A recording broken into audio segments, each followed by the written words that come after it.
पाकिस्तान की ऐतिहासिक जीत।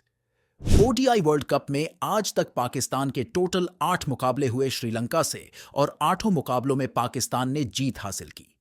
आज की इस जीत में खास बात यह है कि इतना बड़ा रन चेस आज से पहले कभी नहीं हुआ वर्ल्ड कप में।